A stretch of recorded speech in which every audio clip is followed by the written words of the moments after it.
अगला लेसन हम लोग जो देखे वहां से 1 से 2 क्वेश्चन निश्चित आ जाएंगे। ये दूसरा पार्ट बहुत छोटा है, एक क्वेश्चन के लिए है और आज कंप्लीट खत्म हो जाएगा। अगला दिन से तीसरा पार्ट चलेगा। दूसरा नंबर हेडिंग दीजिए, स्केलर एंड वेक्टर, अदिश और सदिश। अदिश और सदिश।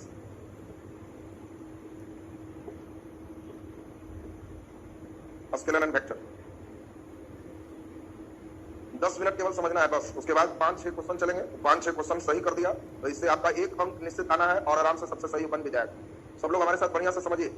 नाम देख रहे हैं अदिश। अदिश इंग्लिश में क्या कहेंगे? स्केलर। और सदिश वेक्टर कहेंगे। सभी लोग जानते हो कि कोई भी चीज जिसको मापते हैं वो भौतिक राशि, तुम कितने लंबे हो मापा जा सकता है। लेकिन कुछ ऐसे चीज है जिसको मापने में मान के साथ साथ दिशा की भी जरूरत होती है और कुछ ऐसे हैं जिसमें दिशा की आवश्यकता नहीं है, कोई जरूरत नहीं है। कोई पूछेगा भी तो कहोगे कि लगता है घसक गया है, इसमें कोई डायरेक्शन का जरूरत नहीं है। हमसे कोई लड़का अभी तक नहीं पूछा है, सब पूछा है कितना देर पढ़ाइएगा मान, लेकिन एक भी लड़का नहीं पूछा है कि कन्ने मुंह करके पढ़वाइएगा। बोलो ऐसा जरूरत है कि इधर मुंह करके पढ़वाइएगा? कोई पूछेगा तो हम कान नहीं ठेंगे, अरे तुम ही क्या पूछ रहा है कि इधर मुंह करके पढ़वाइए। No need of direction. तुम किसी को साथी को कहोगे कि हम नपवा के आ रहे हैं, 6.25 फीट है, तुमने मान बताया 6.25 फीट लंबाई का, कोई पूछेगा कि किधर मुंह करके नपवाया? पूरा वो इसीलिए बढ़ गया, तुम पश्चिम नपवाना घट जाए। ऐसा होगा? नहीं होगा। तो देखो किसी में कोई डायरेक्शन की जरूरत नहीं और वो अदिश। लेकिन कुछ राशि ऐसे हैं जहां डायरेक्शन चाहिए, बिना डायरेक्शन की बात क्लियर नहीं होगी। हम तुम्ही को बोले कि जाओ मेरा घर 20 मीटर दूर है, होके आओ, तो नीचे जाके फिर आओगे कि इधर 20 मीटर, किधर जरूरी है?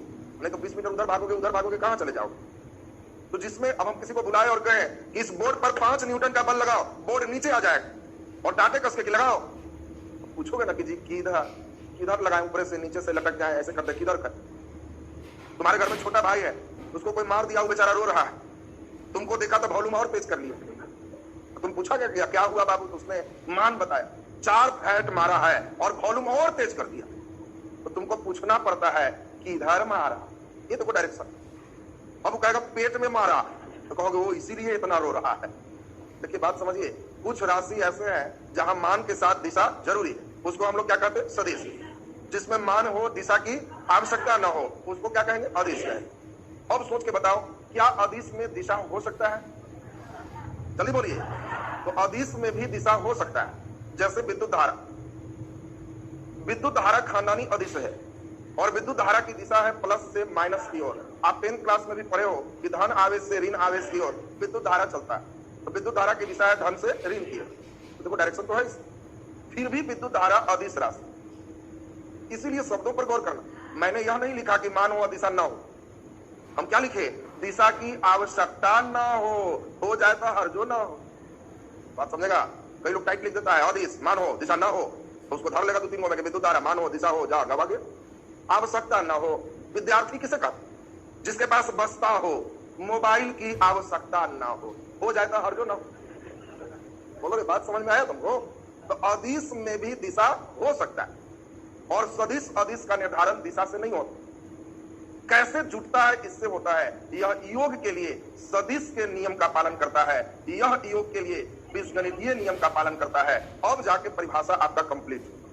देखो कई लड़का खाली डायरेक्शन पे सोचता है, कई टीचर भी वैसे नहीं मिल जाता है सदिश दिशा के साथ, अदिश बिना दिशा के, तो भरा जाएगा, सब गड़बड़ हो जाए। डायरेक्शन से मतलब नहीं, झूठ कैसे रहा?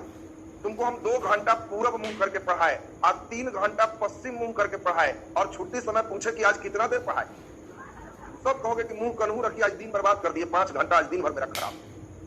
पूरब रहे चाहे पश्चिम रहे, 5 घंटा तो गया ना सब करे। यानी 2 जोड़ 3 बराबर 5, ये बीजगणित का नियम है, बीजगणित x y करता है सब वही।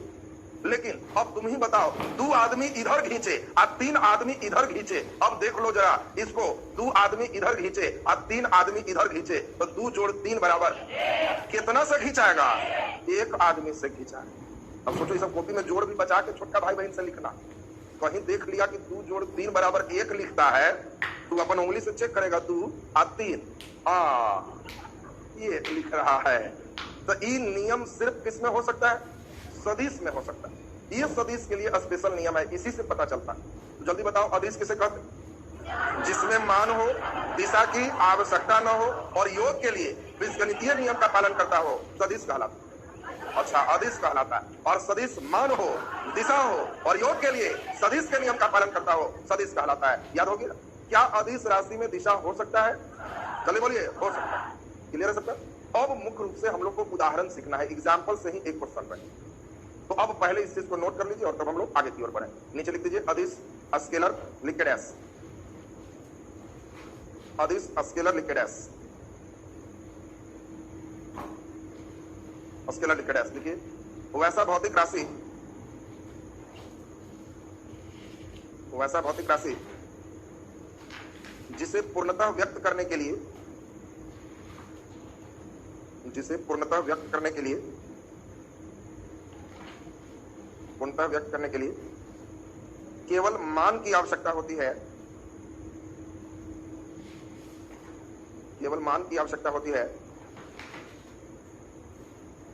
दिशा की आवश्यकता नहीं होता है, दिशा की आवश्यकता नहीं होता है, दिशा की आवश्यकता नहीं होता है। और जो योग के लिए, और जो योग के लिए, योग के लिए बीजगणितीय नियम का पालन करता है, बीजगणितीय नियम का पालन करता है, अदिश कहलाता है। बीजगणितीय नियम का पालन करता है, अदिश कहलाता है। नीचे लिख दीजिए सदिश, सदिश वेक्टर, वेक्टर डैश करके लिख दीजिए वैसा भौतिक राशि, वैसा भौतिक राशि जिसे पूर्णतः व्यक्त करने के लिए, जिसे पूर्णतः व्यक्त करने के लिए, पूर्णतः व्यक्त करने के लिए मान के साथ साथ दिशा की आवश्यकता होती है, मान के साथ साथ दिशा की आवश्यकता होती है, मान के साथ साथ दिशा की आवश्यकता होती है। और जो योग के लिए, और जो योग के लिए सदिश के नियम का पालन करता है, सदिश के नियम का पालन करता है, सदिश के नियम का पालन करता है, सदिश कहलाता है, सदिश के नियम का पालन करता है, सदिश कहलाता है। बोलो, परिभाषा क्लियर है सबका? बोलो, अदिश राशि में दिशा हो सकता है कि नहीं? हो सकता है। विद्युत धारा में दिशा है फिर भी अदिश क्यों है? क्योंकि योग के लिए सदिश के नियम का पालन नहीं करता, या योग के लिए बीजगणितीय नियम का पालन करता है, इसलिए अदिश। क्लियर है सबका? अब सबसे महत्वपूर्ण चीज है एग्जाम्पल, उदाहरण। आप लोग से बस यही पूछा जाएगा निम्नलिखित में कौन अदिश है, कौन सदिश है, पहचानने आ गया, एक क्वेश्चन हो। तो आपको जो भी सदिश है उस सब को एक जगह हम लिख दे रहे हैं, बच गया उस सब अदिश। पूरा का पूरा याद करोगे तो फिर गवाने लगो, इसलिए खाली सदिश को एक जगह कर लो, बच गया सब अदिश। तो आपको ध्यान रखना है, पहला नंबर वेलोसिटी, वेग को अंग्रेजी में क्या कहते हैं? वेलोसिटी। वेग के बाद हम लोग चले विस्थापन, विस्थापन का अंग्रेजी बोलो डिस्प्लेसमेंट, डिस्प्लेसमेंट। बल, बल का अंग्रेजी बोलो फोर्स, बलाघूर्ण, बलाघूर्ण का अंग्रेजी बोलो टॉर्क, बलाघूर्ण का अंग्रेजी क्या है? टॉर्क। वेग, विस्थापन, सुन लीजिए, अभी उतारो नहीं, एकदम याद होना चाहिए, तब कॉपी में अपने से चलेगा। वेग, विस्थापन, बल, बलाघूर्ण। इसके बाद हम लोग चलेंगे संवेग, संवेग का अंग्रेजी बोलो मोमेंटम, संवेग का अंग्रेजी क्या है? मोमेंटम। आवेग, आवेग का अंग्रेजी बोलो इंपल्स, आवेग का अंग्रेजी नाम क्या है? इंपल्स। इसके बाद हम लोग देखें भार, भार का अंग्रेजी बोलो वेट, भार के बाद हम लोग देखें त्वरण, त्वरण का अंग्रेजी बोलो एक्सेलरेशन, एक्सेलरेशन। इसके बाद अगर हम लोग देखें त्वरण के बाद नेक्स्ट विद्युतीय क्षेत्र, विद्युतीय क्षेत्र अंग्रेजी में क्या कहेंगे? Electric field. इसके बाद हम लोग इसी टाइप का देखें चुंबकीय क्षेत्र, बोलो चुंबकीय क्षेत्र का अंग्रेजी मैग्नेटिक फील्ड, मैग्नेटिक फील्ड के बाद तब हम लोग देखें विद्युतीय द्विध्रुव आघूर्ण, विद्युतीय द्विध्रुव आघूर्ण, बोलो जल्दी से electric dipole moment, electric dipole moment. इसके बाद इसी प्रकार का हम चले चुंबकीय द्विध्रुव आघूर्ण, चुंबकीय द्विध्रुव आघूर्ण, बोलो अंग्रेजी, very good, magnetic dipole moment. और तब एक चलेंगे धारा घनत्व, बोलो धारा घनत्व को, करंट डेंसिटी। सभी लोग अब ध्यान से सुनिए, लिखना मत पड़िए। जितने सदिश राशि है वो तुमको